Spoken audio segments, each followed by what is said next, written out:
Are we live? Well, Oh, you go singer, you singer, you. Karaoke, restaurants. We can go to Zombie. it's on Tuesdays, right? What days? We can pass by and find out if they still have it. We can. Hello, Make sure I drink my everyone. tea. Welcome. We are here at Gotham Properties, and tonight we are discussing closing costs. Yes. And I'm Nadege. And I'm Cindy. And we both are agents here at Gotham. So thank you for joining us on this live. If there's anyone you know that's in the process of buying a home or thinking about buying a home, definitely share this live with them, because we are going to be speaking with Marnell Garcon of Meadowbrook's Financial, and he is going to inform us what goes into the closing costs. So hold on, let me invite him in. Yeah, and Marnell, request to be how in the live. do I actually share it? I am so not tech savvy. This is pathetic. Are you go to Gotham? Oh, and then you could share it with, I think, individuals and stuff. Oh. So yes. I knew that. Sure you did. I was just making sure you were paying attention. So Cindy and I were two agents at Gotham, and we basically are business partners. So Yes. we do all our deals together. I'm the muscle. She's basically the nice She is one. the muscle. I'm the- She's the boy. I'm the muscle. I'm like, are you buying this house or not? I'm the nice one. I create the relationships with the clients. Yeah, I bring them Get in, them and then, comfortable. and then she keeps them happy. Yes. And then the Nadege comes in like, you gonna buy this or not? And then you ready? Okay, then I can do all the other stuff. The negotiating, the cursing people out nicely. You know, when the other realtor gets The polite way. Yes. Yes. So you're telling me you fucked up. Is that what you're telling me? I love it. Hi, ladies. How you doing? Not bad. How you? Not too bad. Not too bad. Thank you for asking. Hope you guys had a pleasant day. Yes, we did. It's been a lot of work. We're still doing real estate. Cindy's actually scheduling a walkthrough. Oh yeah, I am. I'm trying to get. Oh. So we could give Marnell all our attention. Marnell, take a second. Introduce yourself to the wonderful Gotham audience. Fantastic. Hello, everyone. My name is Marnell Garcon. I am a mortgage loan originator or loan officer with Meadowbrook Financial Mortgage Bankers. I've been in the industry for over a decade, particularly focusing on first-time home buyers. So regarding first-time home buyers, this is about 85% of the business that I do. The rest, of course, refinances, reverse mortgages, and everything else that has to do with mortgage loans. But predominantly, my primary focus is always first-time home buyers. And why is that? Could you tell us what's a bit different between a first-time home buyer and somebody else who's already bought a home? Well, so that's exactly it, right? So it's someone that has no experience whatsoever in purchasing a property. So most of the time, it takes and I don't want to be corny about it, but it does take a caring hand to hold you throughout that process. A lot of people are purchasing homes kind of blind to it and not understanding what it means to be a first-time home buyer, what kind of programs are available for you, what you can do to take advantage of being a first-time home buyer. There's a lot that is tailored for you specifically. And more than anything, being that it's your first experience, you want to make sure that you're doing it right. And really any type of real estate transaction, whether you're doing it for your first time or you're an investor having multiple properties that you've done on a yearly basis, you really want to have the understanding of the day-to-day and the walkthroughs of your mortgage so that you're more than prepared for purchasing that property. Okay, so that's awesome. Walk us through before we get into closing costs, for anyone who's listening that may be new, like you said, they need a little bit more hand holding. Can you walk us through that I want to buy a home to closing before we get to closing? Walk us through Perfect. And I'm going to use you guys as an example for this, okay? Because it really is, there are two types of ways to go about, really there's really one, but I see two types of ways that people try to do it. I get either the buyers that have found the home of their dreams and then come to me for pre-approval, and sometimes that works, and sometimes I got to be the bad guy and say, well, that house is a little bit out of your budget. So the first thing that you really should do as a first-time home buyer or any type of buying properties at all is really speak to someone like myself, a mortgage loan officer or a bank, for the money that you're going to be using to purchase that property, because you want to make sure that you're one, pre-qualified for those homes. You want to have that buying power to know, okay, I gave this person my documentation, we looked over everything, and based on my income, based on all of the breakdowns of what we talked about, this is what I'm qualified for. Now I can have these young ladies take that person confidently with that pre-approval and find the home of their dreams, rather than work backwards and try to fit into a home that really wasn't meant for you.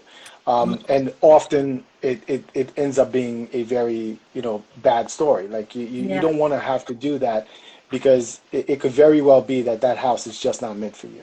Yeah, no, and that's a good point you bring up, because we meet a lot of people before they even get to someone like you, right? Sure, and sure. And we're always having to be like, that's a great home, but do you know if you can afford it? And they're like, what do you mean? I make great money. And I remember the situation. We had a client. Yeah, I was going to bring that up. We had a client who makes really good money, but obviously not on paper. And there you go. This person was looking for a 2-family home, like about $700,000 and up. Found a great property. And they got pre-approved, and it was only for $350,000, which they couldn't even get a condo. Yeah. So that happens a lot, especially with business owners, right? One of the biggest things with business owners, obviously, you want to write off as much as you possibly can to save yourself some money. And for those out there that own a business, take advantage of the fact that you do have time, since we're talking about it now, and deadline is April 15th. Sit with a CPA and really find out what the tax ramifications would be for you to show more money. Speak to a real estate professional like myself to find out what you need to show for that particular property that you might be looking at. Because look, it's all good to save yourself the headache of paying the taxes, but there's a catch-22 to it. If you're making $300,000 and really on paper you're showing $30,000, then you have a $30,000 income. I don't care how much money you make. It's only going to be what is shown on your returns. Someone just asked, what's a good time to buy a house? It's always a good time to buy a house. So that really is a good question, but really it's by the individual. A good time to buy a house is when you're ready to buy a house, and that's really the truest answer that I can give you. A lot of people get pressured into purchasing a home, and they may not have enough money, and because of this, especially in a market like this one, if you don't have enough money, you're kind of at a disadvantage, because there are people that are going to put down, and it's not so much how much you're putting down, but what you're requesting of the seller to maybe give you to be able to afford the house that you're looking at, if you don't have sufficient down payment or closing costs for that property. And that could really, if you go out and you start putting offers on properties and the first one doesn't go, the second one doesn't go, but the fifth one doesn't go, you're going to not feel like this is a good experience for you. And naturally speaking, I've seen people take them out. Right. And I've seen people take themselves completely out of it for 2 years because of that particular aspect. And look, it really is up to you when that time is. If you feel like you're ready, I would say speak to someone like myself to really get the reassurance that you are ready, because I'm going to go over things with you.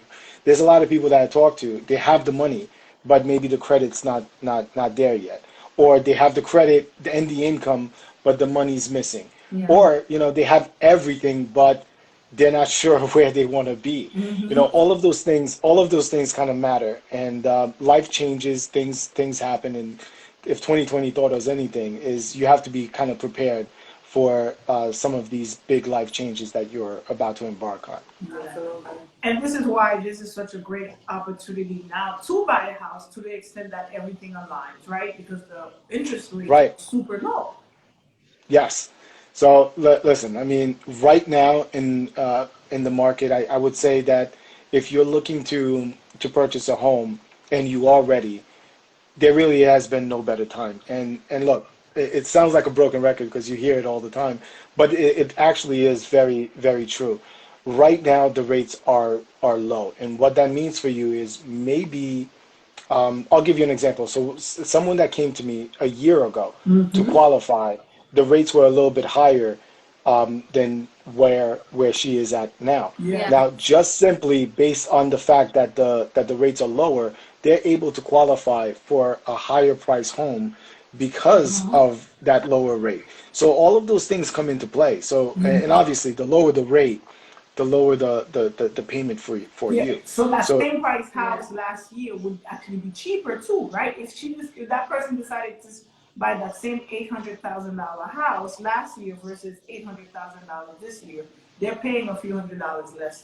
They're paying less. Yeah, they're paying less in comparison. Rate, because we have a lot of people ask us about the rates right now. What's the lowest rate you've seen so far this year? So this is why this is kind of tough to say, because different programs bring different rates, right? Yeah. And the rates are like I like to say that they're like gas. You can roll up to a gas station and see the price. It doesn't mean that the same Honda Civic is going to fill up the same way that an Escalade is filling up. Those things are very different, and it is made to a specific person. Someone buying a single family property versus someone that's buying a 3-family property, the rate might be different because of that. You can also see oftentimes that someone with a lower credit score, believe it or not, can get a better rate than someone with a higher credit score, just simply based on the program that they choose and based on the home that they're purchasing, right? So it goes again with the single family prices better than a 3-family. FHA loans tend to price better than conventional loans. So it all depends on the scenario that you're putting together.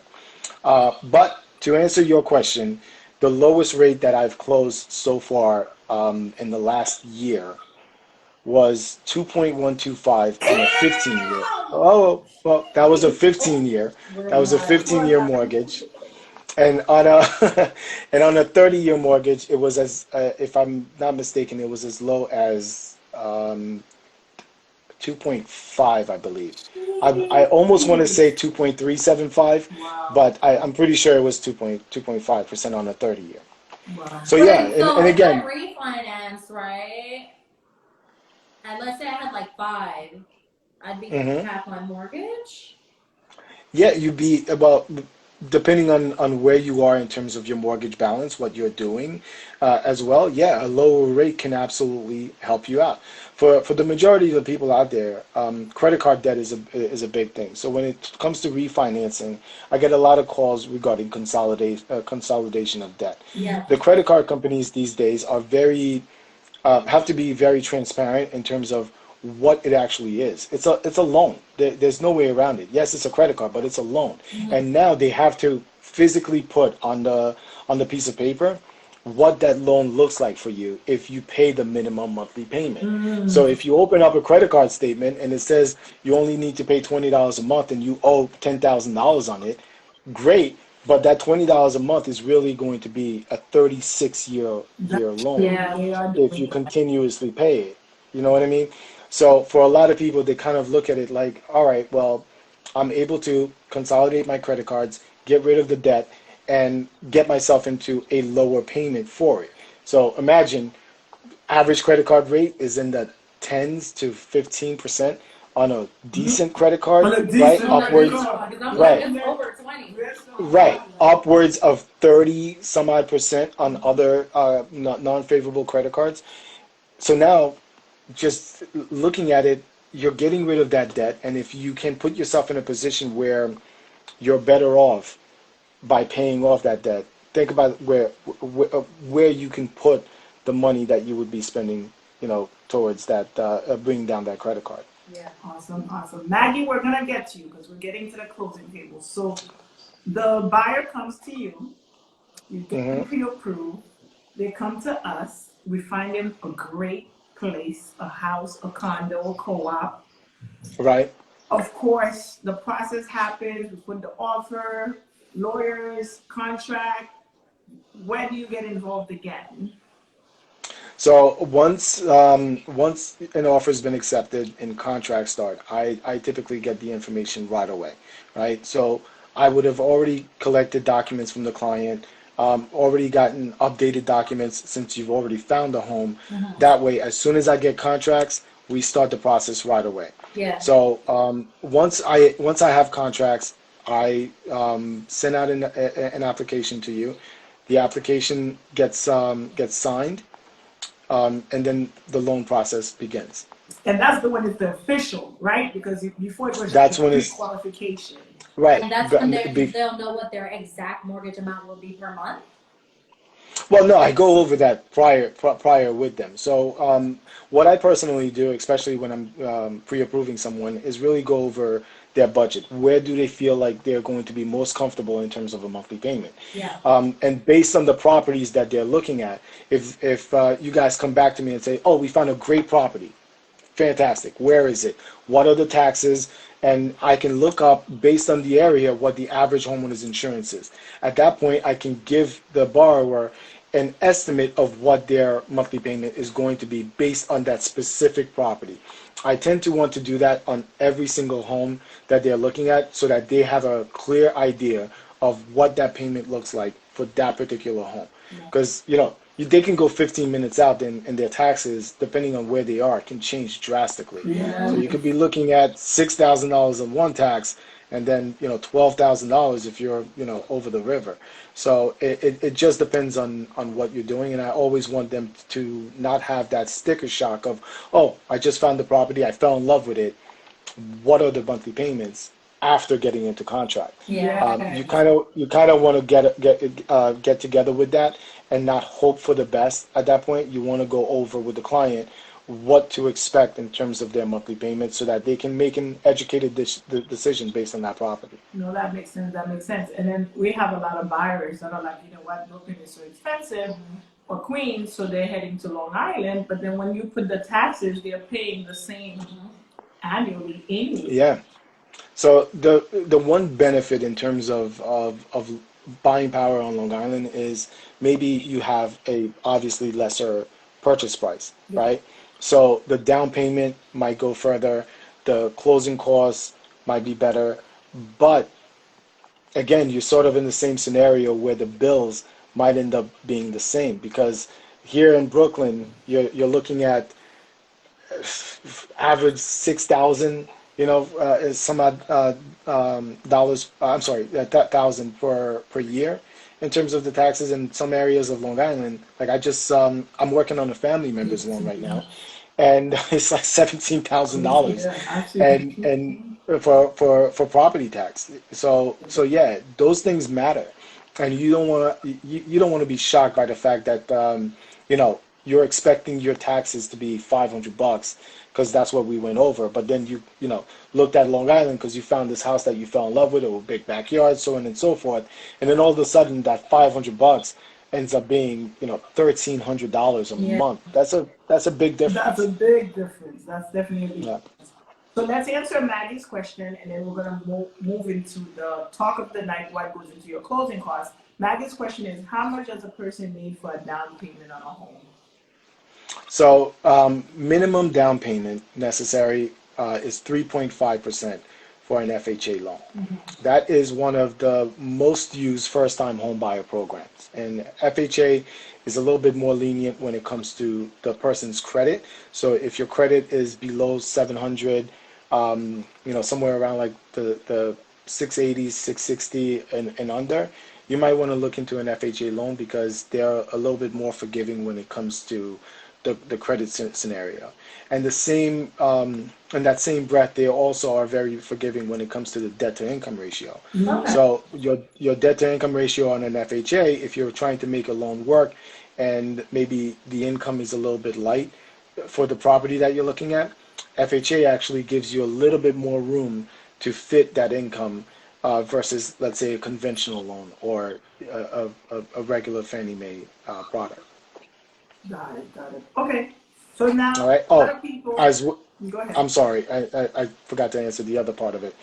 So if you are a person that has decent credit, and you're looking at maybe what is the minimum required down payment on a conventional loan, for us is 5% down on a conventional loan. That is the minimum that you're allowed down for a conventional product with Meadowbrook Financial Mortgage Bankers. So you can put down as little as 5% down, go conventional, and that might entail better cost for you, a better payment because of the simple fact that you're not having to go FHA, and we'll get into the different cost aspect and why you should go one way over the other, but it really is, like I said before, tailor-made to a specific person. Okay. So now you're ready to close, and then you're hearing this term closing costs. Break that down for us. So closing costs, oftentimes everybody thinks that closing costs is me, right? What the bank is charging. So the truth of the matter is closing costs is everything. It is everything from the loan origination fee. That is the loan officer, what they originate for the loan itself, and that can vary based on what you and the loan officer speak on and why it would be that. There's also the discount fee, which is if you want to pay down to get a better rate. That is something that you can also speak to the loan officer about, and if it makes sense, that has to be disclosed to you, because everything that is talked about in terms of that rate, if you're trying to buy down that rate, it has to be disclosed that what does it cost, and we need to see where that money actually went to. So and they do that on purpose, because that fund needs to go towards buying down the rate and not the loan officer or the bank. Following that, and these go line by line, following that you have underwriting and processing fees, which vary from one lender to the next. So underwriting and processing, as well as the origination fee, those are what are considered the bank fees. Okay. So that is what the bank has in terms of their fees for the loan. What does that look like on a percentage? Is it a percentage based on your overall cost of your overall mortgage? It can be. Oftentimes it's and it depends on each individual, right? So for some, if they're looking to save money on closing costs, that can be built into the rate that they get, and there could be no origination fee because of that. But again, that is something that must be sort of discussed with yourself and the loan officer. Traditionally, 1% of the overall loan amount is the loan origination fee for that. And then obviously the discount fee is whatever it costs to get that rate. For some, it could be 1/8%, and that must be disclosed. Some it could be a half, and for others it could be more. It all depends on what you're looking to do and whether or not it makes sense to actually buy down that rate. Yeah. All right, and then so those are the bank fees. Then you have title, because title must be ran on the property, right? And typically, those costs are things that you can in fact shop for. So one good thing about it is, and here at myself and Meadowbrook Financial Mortgage Bankers, we actually want the person to get the best possible options that they can obtain. So you are allowed by law to shop for your own title, to make sure that you have the lowest possible title fees regarding that. Same thing goes for the bank that you're working with as well. You are allowed to kind of look around and see what fits best for you, what makes the most sense. And each bank are really supposed to compete for your business, and whichever one makes not really promises you the best, because that's a horrible way of doing business, but really the one that you feel the most comfortable with, regarding going over everything so that you understand what you're getting involved in. That's probably the bank that you should go with, or the breakdown that you should look into. Okay. So we have those fees, title. And then so it keeps going. So you also have there is more. So depending on where you are, by state, you do have different fees that have to do with the mortgage tax on the property, right? So in New York, in the boroughs, it can be as much as 1.8% of your overall loan amount before anything is started. What? Is the mortgage tax that you have on that. Correct. Right. Let us say $500,000 home, since we're in New York. Right. Well, don't scare people out there. Don't scare. That's why I said $500,000. But yeah, so that is something, and a lot of people say, wait a minute, what is that for? Well, that's Uncle Sam. That's New York. So and 1.5% tax initially. 1.8%, depending on where you are. Brooklyn for sure is 1.8. So is Queens. And then if you're looking at like upstate New York, if you're looking at Long Island, that can vary from region to region. New Jersey obviously has their own. Georgia has their own. Yeah. There are states, believe it or not, and this is what I get a lot. People tend to Google and they look at what the average cost is, right? Well, we are at the top, being that we are in New York. So what's average for America doesn't typically mean the average for New York, right? The average home price in America right now is just about $315,000, right? Okay, so that's average around America, and that's not counting that's counting the middle and everything else. But if you're trying to get $300,000 in Brooklyn and trying to make that fit, you're going to have a hard time finding that property that fits it, and that's certainly not a house. Right. So that has to do with one set of the part of the closing costs. You also have what's called paid outside of closing, and those, although they're not a part of your closing costs, they are itemized on the closing cost disclosures. You will see it listed as items that you have to pay for out of pocket. Those items can be are your appraisal fee. A bank typically is not going to pay for your appraisal, and if they say that they're paying for your appraisal, they're actually not. You are most likely financing that appraisal fee if they say that they are paying for it, because they can't legally pay for your appraisal fee. Finally, regarding homeowners insurance, you pay your homeowners insurance up front. So in most states anyway, you pay your homeowners insurance up front, and that is a cost that can be set aside as paid outside of closing, because you would have paid up to a year of your homeowners insurance that is due, so that you can get your full breakdown of your homeowners insurance.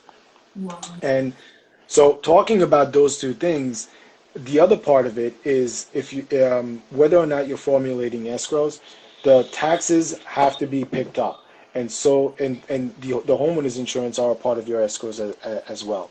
So typically speaking, a bank is going to look at taking about 3 months of taxes, setting them aside for your escrows, right? So that's a part of your closing costs as well. So although you are going to subsequently make your mortgage payments, which would pay for your taxes if you are escrowing that, the way that they look at it is they never want you to be in the rears. So if someone's late on their mortgage payment, they're ultimately going to be late on their taxes as well if those taxes weren't picked up. And and like I said, it could, depending on where you are, it could be anywhere from 3 to 4 months of escrows being picked up for your taxes. So again, although you're making that payment and paying that throughout the year, that is a part of your closing costs as well, because it is an upfront amount that they're going to set aside for you and your escrows to make sure that you are always positive in terms of your tax payments.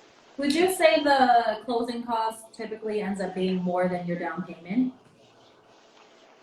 No, and again, that kind of depends, right? Okay. Because I mean, imagine somebody's putting 50% down. Their closing cost is not, it's not going to be 50%, right? So it all depends, and it really depends on the loan that you're looking into. Because again, FHA loans tend to be more expensive than conventional loans.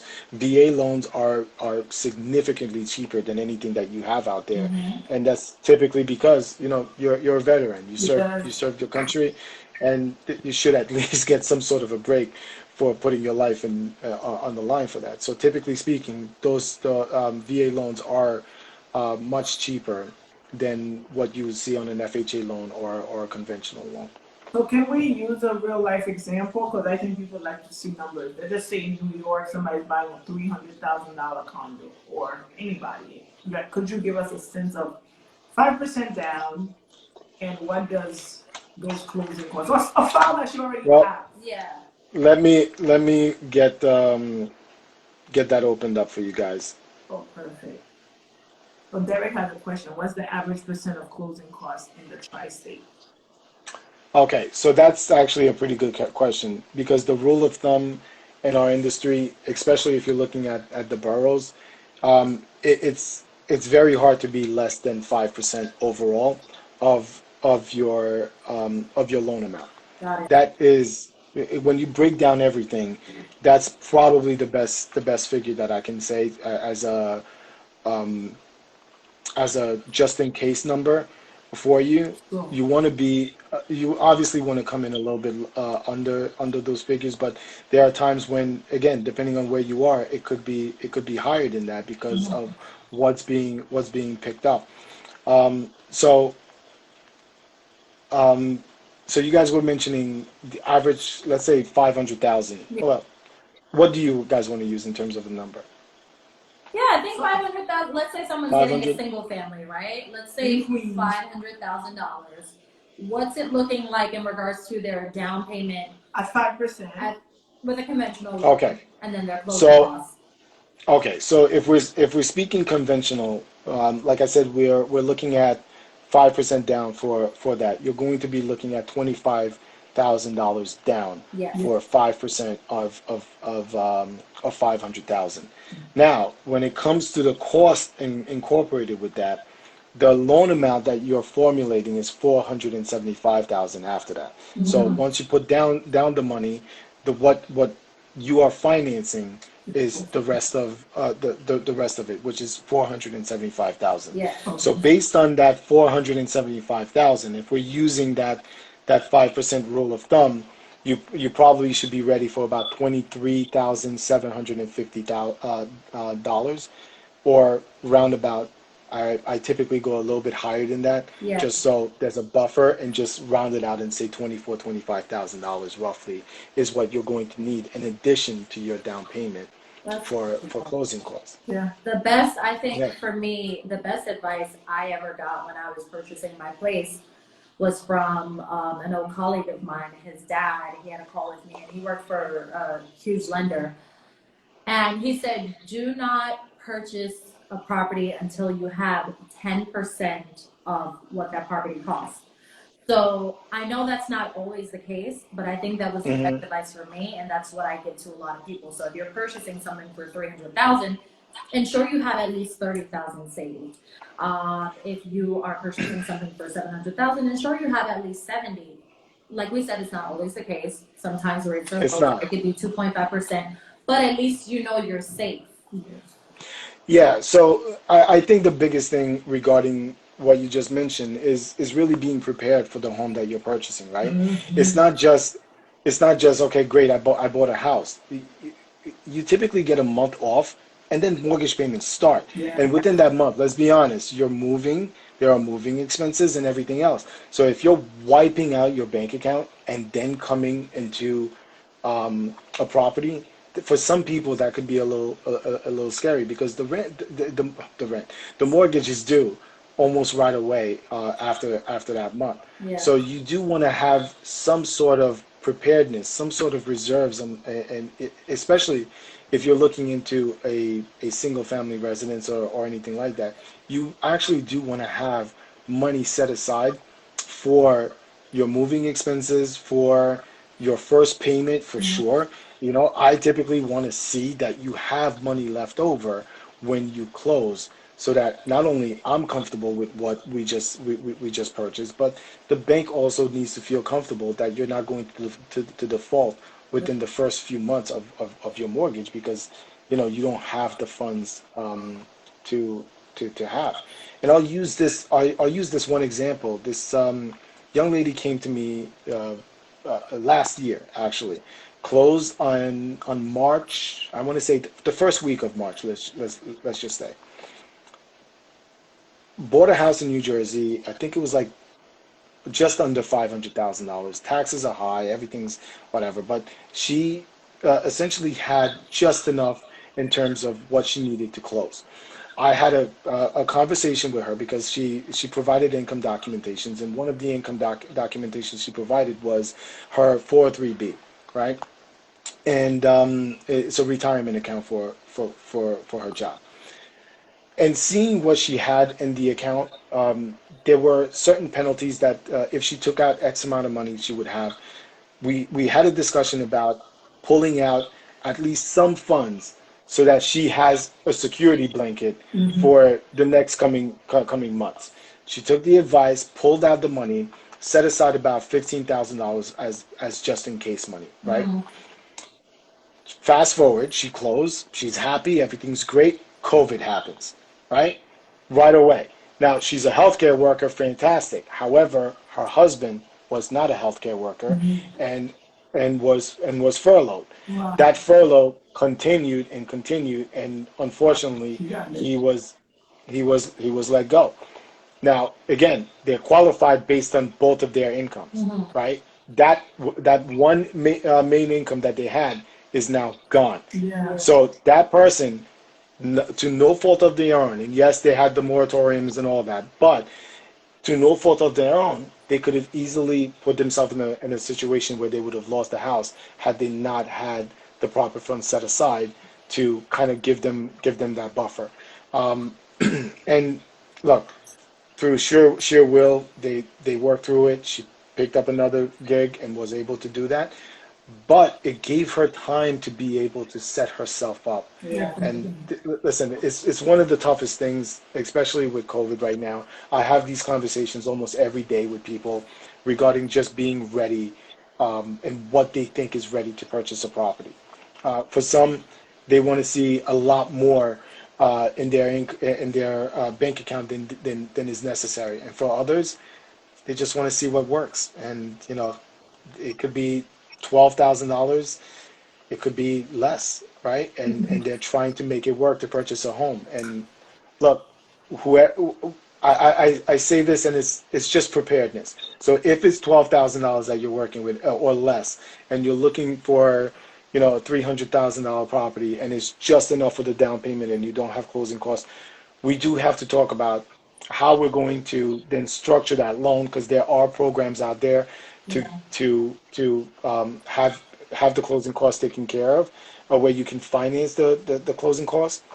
But you know, in this market, it's a tough thing to kind of talk about. Yeah. Yes, because like you said, and I always go back to 2008, right? In terms of being forcing yourself to buy. Is always dying. Now, I said going back to 2008, people buying properties they really couldn't afford, right? Because they really just wanted to own, and then later on ended up losing. What was the rates back then? What was it? They were just back in 2008. So it depends actually, because that's about the 2007, 2008 is when I got into the industry, and the rates they actually had like a refi boom at that point, and the rates that we were refinancing people at were about 5.5%, which was great. Yeah. But if I quoted anybody 5.5% now, they shoot me. But yeah, and again, it depends because the market does shift from time to time, right? Yeah. So where that was a great rate back then, now it's not. So if you do have a rate that high, you might want to look into what your options are in terms of refinancing or lowering your term if you're comfortable with your payment. That's something that you can easily do, is just lower your term. Maybe the payment goes up a little bit, but maybe it stays relatively around the same. Yeah. But what you're doing is you're cutting the life of the loan over time. And to go back into, go ahead. No, go ahead. I was going to say after you're done. So I was going to say, in terms of like the rest of the closing costs, like we just talked about, minimum monthly payments down on conventional and FHA. Well, by doing that, anytime you put less than 20% down, you have what's called private mortgage insurance, right? And that is on conventional and FHA, you're going to have an upfront fee that is associated with that. FHA obviously is more than the conventional, and then you're also going to carry that on a monthly basis as well. So that is a part of your closing costs, which on FHA you can't prepay it, but on conventional, if you wanted to keep your mortgage payment low and you had decent enough credit, you can look into what the upfront premium to pay off that mortgage insurance premium would be. And depending on your loan size, it can vary drastically. Is that for the life of the loan or for a specific amount of time? So on FHA, it's typically for the life of the loan, and on conventional, it's up until you're at 80% loan to value on the property. So for some people, putting down 5%, it depends. In New York, the average yearly amount that your house appreciates is about 5% per year. Right now, we're seeing a crazy boom in terms of that, where property values are much higher than that. They're kind of around 8 to 10% on some on a yearly basis now. So that might be something that you would want to look into. And it's as simple as really getting an assessment of your property, finding out from one of you ladies what the house would be worth, and then getting an appraisal done on the property to prove to the bank that you are at or below 80% loan to value. By providing that information, you now can forego making your PMI, your MI payments. We had a question. I think he said, how useful is 203K loans in a seller's market? So 203K loan, I like them. A lot of people have negative things to say regarding them, but I think right now, if you're finding a property that's in distress and you can afford to purchase that property with a loan, and for those that don't understand what a 203K is, it's essentially a rehab loan. You are just simply purchasing a property that maybe the kitchen's not well done, the roof might have some issues, and through the loan, the bank is going to qualify you and then give you the money that you need to renovate that property. So what they do is they appraise the house based on what it's going to appraise in the future after everything is done. So after the lighting's done, the kitchen's done, they take out any water damage or anything like that. Based on that, I would say that in this particular market, there are a lot of things in 203K loans for first-time home buyers is a great way of getting the property that you want that at a, let's say, cheaper price. But understand that you are going to be financing the rest of the cost that has to do with it. And depending on what it is, I believe in a 203K. But some people push it, and honestly, there are easier ways to get what you're looking for without potentially getting involved in a 203K loan, because you are now marrying, the bank, yourself, as well as a HUD inspector for, to make sure that everything is up to code, qualified, so that you can purchase that property and have those renovations done. So is the 203K loan part of the mortgage as one loan, or it's two separate loans you're paying on a monthly basis? So it's one loan. So it's typically you're looking at what the house is actually being purchased for, and then the future aspect of what is needed for the renovation costs. So again, because it's a program for home buyers, don't think that you can walk in and then start dictating marble top and crazy fixtures and all of that. No. It's not going to happen. You are going to be limited as to what you're looking at, because they really don't want you, anybody that wants to take advantage of it in a bad way. They really want to make sure that you're using it properly for the program. So it's a supervised construction. It's very supervised construction. So you can't hire your friend. It must be a licensed contract. Well, listen, when I say friend, you guys understand what I mean. Your friend can be a contractor. You can hire your friend. Just make sure he's licensed to be able to do these things and itemizes all the costs, because they are going to look at every single cost and what has to go with it. Because what ends up happening is the contractor is going to get a drawer for every individual thing that is completed. And it's not just the contractor, but you do have to involve a professional that has to do with each and everything that you are changing. So if you're looking at the kitchen, you need a contractor for the kitchen. If it's electrical work, you need a licensed electrician. It can't just be the general contractor. He's just overseeing everybody. And if the roof needs fixing, then you actually need a roof specialist to come in and do that part of it as well. And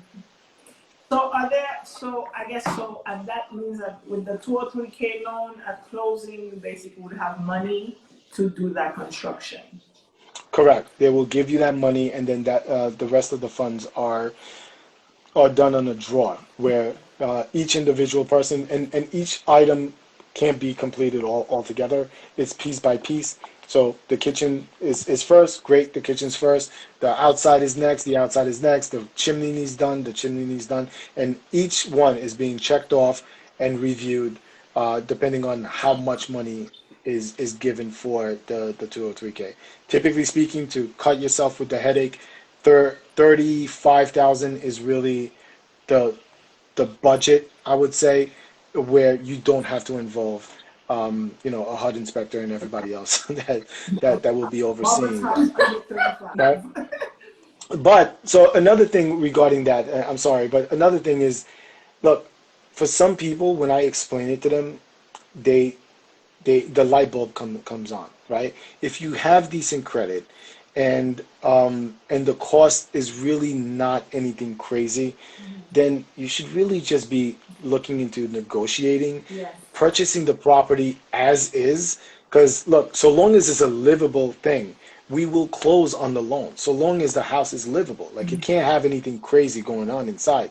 But so long as the house is livable and non-hazardous to you, you're perfectly fine. You can now move into the property. And guess what? With decent credit, right now, you can go to Lowe's, you could go to Home Depot, you can actually go to your credit union and obtain a loan. And then you can get Bubba to mix it. Exactly. And then, right. And then you can get whoever you want and do that. Like, so when I explain that to people, they're like, oh, right, okay, right? Because the licensed contractor, guess what? He's going to be a lot more expensive than your friend down the block that knows what he's doing when he's putting sheetrock together, when he's putting together the cabinets. And you're going to save yourself a decent amount of money by going that route than getting, pushed into a 203K loan. Yeah. So talk to us about seller's concessions. How do we reduce our costs at closing? Good. So a seller's concession is a great tool that those that don't have enough money for the closing costs can negotiate. That is something that you would need the okay from the seller. Now, it sounds like the seller is giving you money for closing costs because, seller the name seller's concession kind of, Yeah. And I makes it always seem wonder like why they're would they want to do that?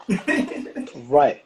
So in turn, what is actually happening is the seller is okaying for you to finance your closing costs within this mortgage, Got it. right? So let's say the house that you're purchasing is $500,000 since we've been using 500, and your average closing cost is going to be around $25,000 on that. So you have enough for the down payment, but you have nothing really for closing costs, or very little for the closing costs.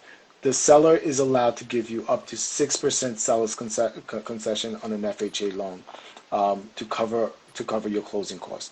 What they're actually doing is they're saying, okay, so we are okaying this, but the house must come in for, let's say, 525, right? Or if the house is for 525, they're okaying a $500,000 loan with $25,000 in seller's concession. Yeah. So here's where there's a benefit and a negative to it.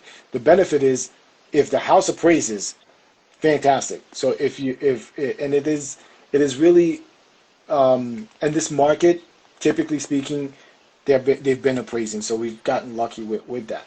So the house does need to come in at the value that you guys are saying that it will come in. Because if you're saying that the purchase price is 500,000, but then they're not going to negotiate down from 500 to now 475. Now you're almost hoping that the house then comes in for 525 to make up that seller's concession that you need. Yeah. To have it. And look, sometimes it there's a benefit to it, but often what ends up happening is if it doesn't appraise, you're right back to, I wouldn't say square one, but you do have to now renegotiate with the seller to say, look, I still don't have the money to make up the closing costs, but the house did come in for X amount. Oh, can you allow me a little bit of room? Let's say the house came in for 520 instead of the 525, right? Will you now readjust it to give me the a little bit more on the 5,000 that I need extra to be able to close? In this market, they're gonna say no. Exactly. So this is the thing. So right now the real estate market is hot, and and look, I did have a conversation with a person that I pre-qualified that was looking to do something like that, and I gave them the best advice that I could give them regarding how to move forward with it. And for you ladies, it is taking the headache away from the realtor completely. What I said is speak to your realtor about properties that have been sitting on the market for longer than a month. Yeah. I say a month because this market is crazy. A month might as well be 6 months right now in this market, because houses just go like that. Right So if a person is not getting anywhere with the price of the property, or if no one's really putting an offer on the home for whatever reason it might be, there's your end to kind of negotiate. Because if it's been sitting there for a month, 2 months, 3 months, I would say, one, what's wrong with the property? Find out. But if there's nothing wrong with the property, that's typically where you want to be to try to negotiate a seller's concession, because that person is tired and most likely wants to just sell their home and be done with it. Yeah. And it could very well be in a situation where, and look, I've been seeing it a lot, where the houses are just overpriced. It's happening. Realtors are, sales agents, they're just, I see a lot of people just, That's what it is. they're putting prices out there, and look, power to them, they are getting it. They are getting it.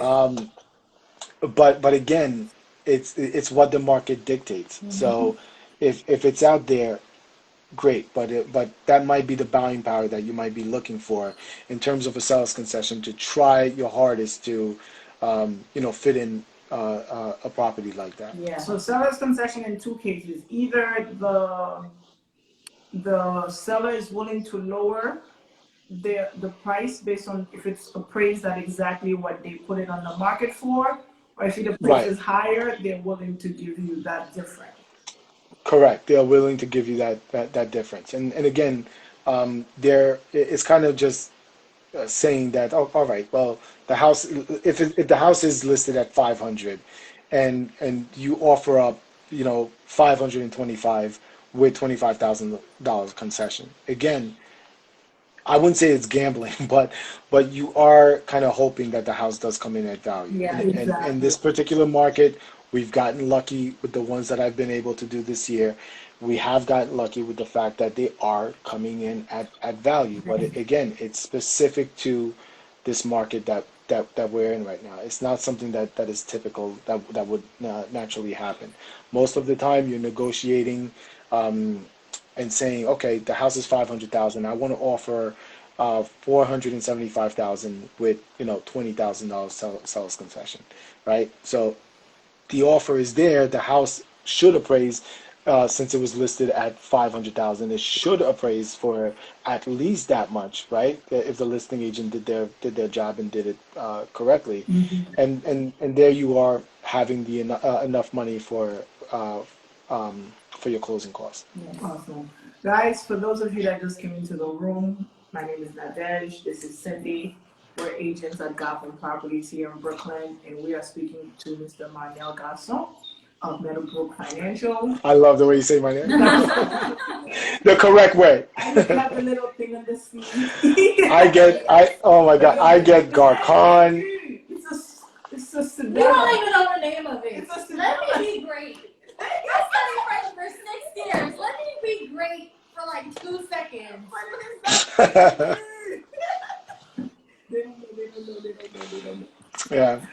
So we are discussing mortgages and closing costs. So if you just walked into the room and you have questions for Marnell or me and Cindy around buying a house, around financing a house, around Selling a house. around selling a house, with that, well, before my phone dies, we have 10 more minutes. If you have any questions around buying, purchasing, what to do, what not to do, Marnell is here. Any other words you want to leave us with, Marnell, while people think of questions? So, yes, for the most part, I can't stress enough really making sure that you have your finances in order when you're purchasing a property. It is the number one thing. And look, if you come to me and you're not ready, it's not a bad thing that you're not ready and you come to me. I'm not one of those guys that's going to just turn around and leave you out there and just say, oh, okay, so you don't have enough. Have a nice day, right? It might be that you don't have enough now, or you're not ready now in terms of your credit.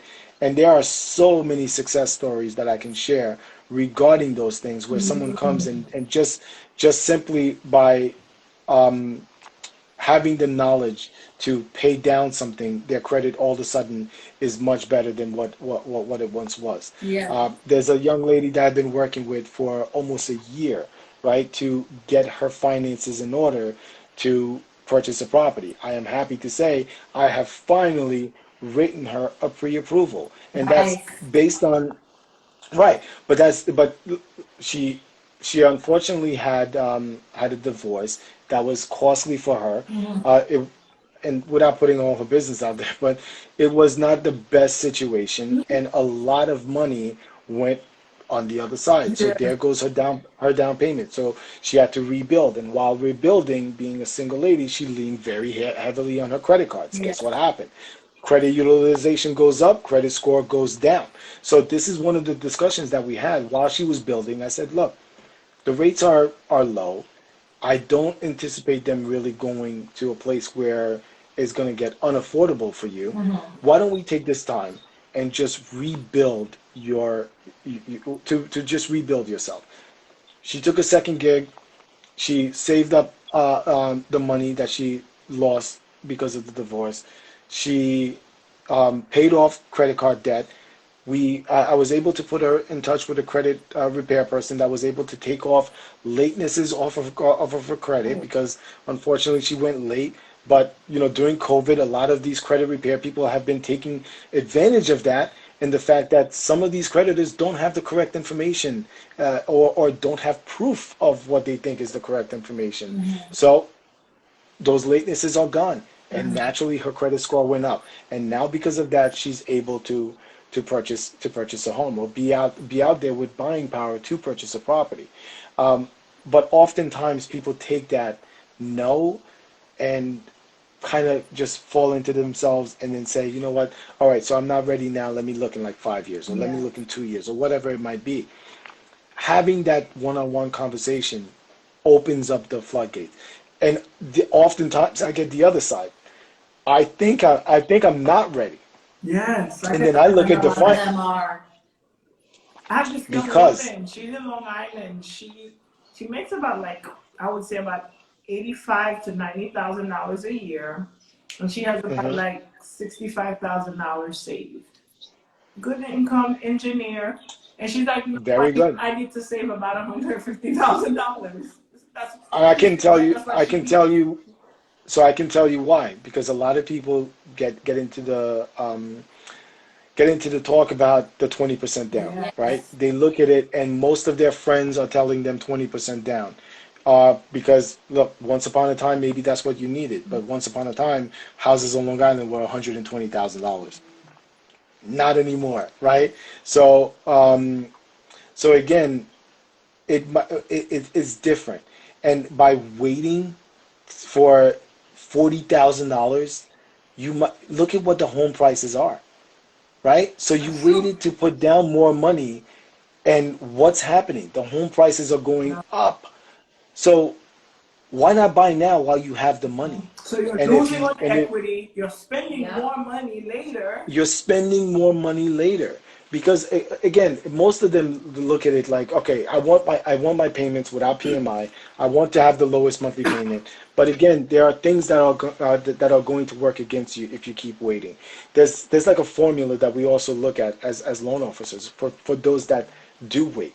If you look at where the rate is, let's say, you know, the rate was 3.25, and that's a phenomenal rate, right? And then now the rate's at 2.75 for that person, but they wanted to wait because, you know, the market wasn't good enough for them. They wanted to wait for that 2.75 rate. Now they have it, but that same house that they were looking at $500,000 is now $575. Yeah. What did you do? Yeah. Your payment is still the same. Agreed. Right? It's still there. So for a whole year.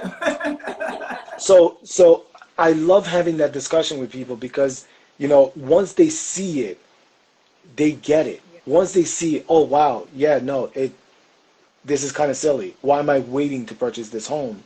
Then they get that it's actually working against them, especially in a market like this where, I mean, luckily for us in the real estate industry, it is going great right now for, I would say, both buyers and sellers, but realistically, the sellers more than the buyers, right? Because they do have the power in this market to dictate what happens. There are sellers that are getting, you know, full ask, over full ask, some offers at $60,000 over ask. I had one. Higher than that. That's been one of the biggest I've seen things right. now.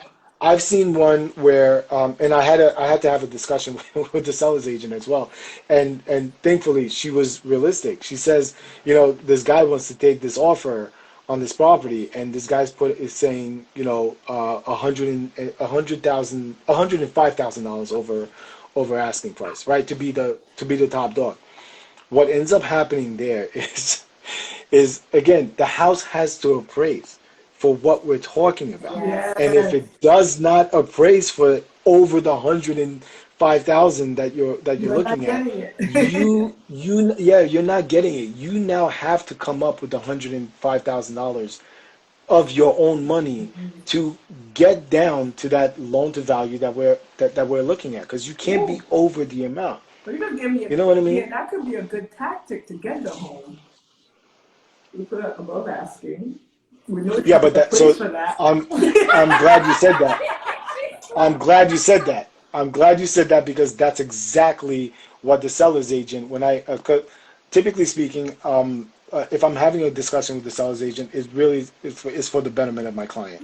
I tend to call just to kind of talk about my client and why I feel they should get it. It doesn't always work, but it does kind of show that the introduction gives them the benefit of knowing that hey, your lender is backing up and saying that the client is more than pre-approved. I will talk to them if they need to about the client's credit. I will talk to them regarding the debt to income ratio to make sure the lenders into the conversation. Right. And listen, sometimes you get a seller's agent that's very, understanding to that and likes the fact that you reached out to talk about your clients, and then more than often you get the other ones that are like, why are you even calling me? I have 25 offers that I'm waiting on. His assistant That too. us from time to time. You get that a lot too. Again, they have the power right now, so they feel like that's the case. But yeah, so the house has to come in, and this is what she mentioned. She says, I'd much rather have him take someone that's putting a realistic offer than someone that's going this strong. Because guess what the embarrassing conversation is? If I'm a seller's agent, if I'm going to take that deal, you're going to need to provide financials. I'm going to need to know that you have that money somewhere, so that if the house doesn't appraise, that we're not now in a renegotiation aspect trying to get you back down to reality and saying, well, the house didn't appraise, so whatever. I'm not going to pay $100,000. It's not that. Yeah. So, but what I was saying about using it as a tactic, though, because we have a lot of buyers that have high pre-approvals, right?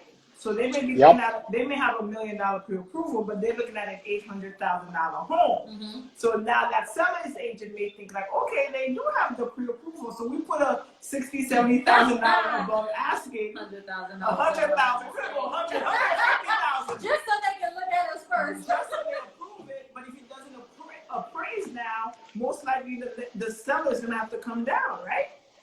The seller would have to come down on that.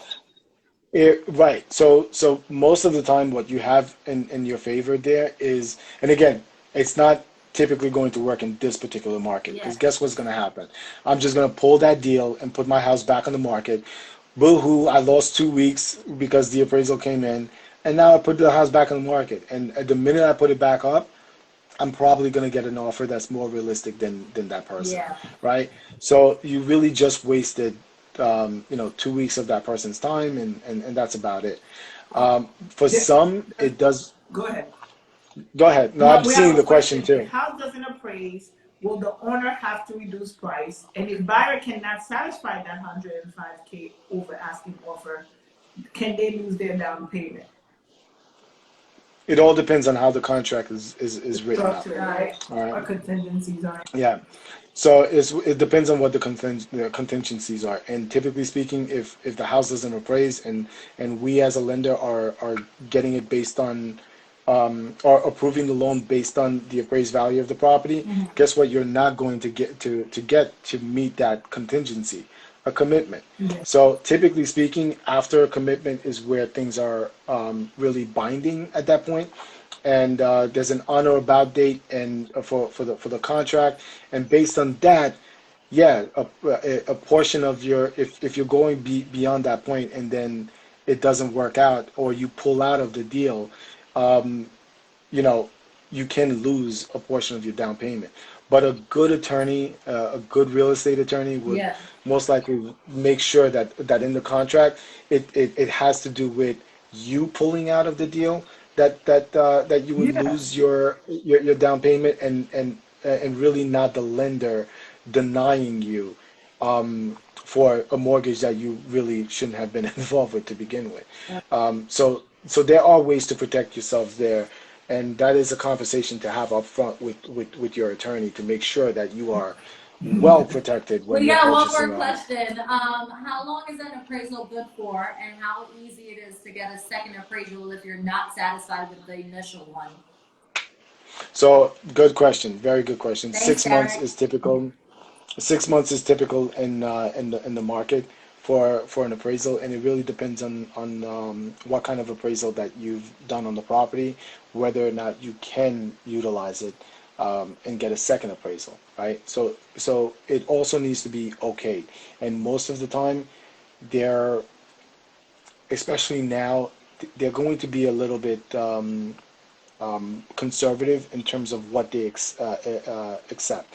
So if the house once appraised at, let's say, 500, and then all of a sudden a second appraisal is showing it at 575, I'm going to need to know how the appraiser missed so many comps that would have fit the 575 number.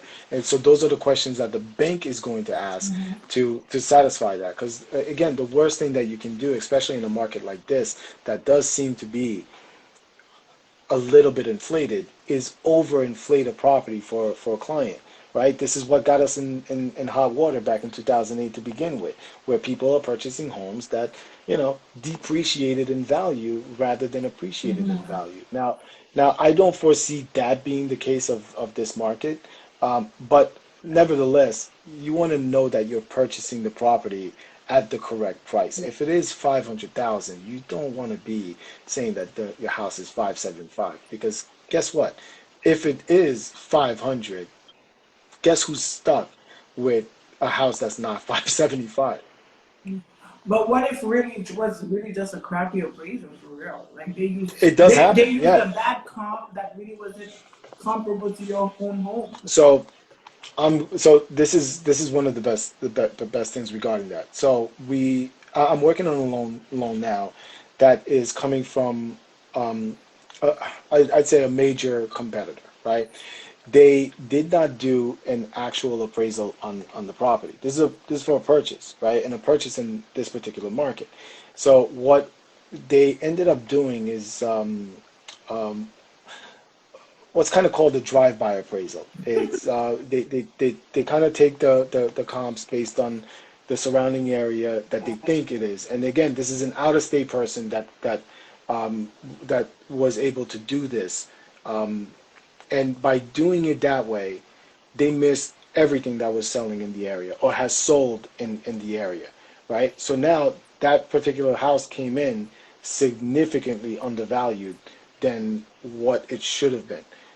Looking at that now, if I'm looking at the appraisal and seeing the comps that the person's used to justify that, I'm also contacting a realtor like you ladies and going over, hey, listen. So here's the scenario that I have here for this gentleman. Find me 6 to 7 properties that fit what we're talking about. That way, when I do get an appraisal done with my bank, and it does come in higher or maybe a little bit less, I have those comps to then go back to the appraiser and say, look at this. This is more fitting. And it's not like I'm looking for those comps. I want them to fit. So I'm not looking at like a fully furnished basement and then you don't have one, or I'm not looking at one with a swimming pool with three stories, but you only have a single family ranch and nothing in the backyard. It has to fit what we're talking about to get the value, and most of the time we get all of that information up front. That way we're not wasting anybody's time. And with this particular gentleman, I do think that the property will come in at the findings of the realtor that looked up around the surrounding area. And it's just a shame because that could have been a dead deal. That could have been a deal where the sellers get upset and completely pull out, or and there's no negotiation. Like that's it, right? So now by coming to someone that's a little more flexible, willing to do the extra homework, they're and knock on wood, but they're most likely going to have that house appraised without issues. For sure. Thank you so much, Marnell. Thank you, Marnell. This was phenomenal before my phone died. I know, I was just going to mention that to you. But yeah, Marnell always comes through for us. Oh, guys, jeez, I appreciate.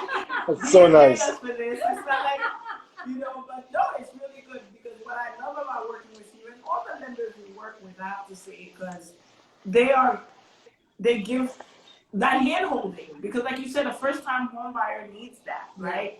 They need the information, because we don't even know what we don't know when we're buying a home for the first time, right? Yeah, you're walking in blind, right? Like you're just kind of walking in blind. So again, you want to make sure that you understand the product that the person's putting you in, that you're not just accepting whatever they give you. There are people that are pushing a certain thing on you and saying, "Oh yeah, go this route. This is better." But why is it better? Did they explain to you what makes sense? Yeah. There are programs that are for lower income people, right? That can still fit the budget in which you're talking about for the home that you're looking at. So you should really look at all options, Yes. and then you, as the buyer, make an educated decision based on what you've spoken to your lender about, and based on that, you should be in good hands there. Thank you so much, guys. Thank you you all for joining us. It's been great as always. Follow Marnell, follow Gotham Properties, and we'll be bringing Yes. you. We'll try weekly. We don't know yet how often we're gonna have conversations. But Derek, since I see Derek, our fellow Gotham agent is on, maybe he can schedule some more conversations to educate you guys. But we definitely want to bring you some more programming. So feel free to DM us. Let us know what questions you have, what you want to learn about. Absolutely. Because we have, we have amazing people, partners like Marnell that we work with that's available to you. So let us know your questions. We're always here. Have a wonderful evening. I appreciate it, guys. I'll call you, Marnell. Thank you very much. Absolutely. Enjoy your day, guys.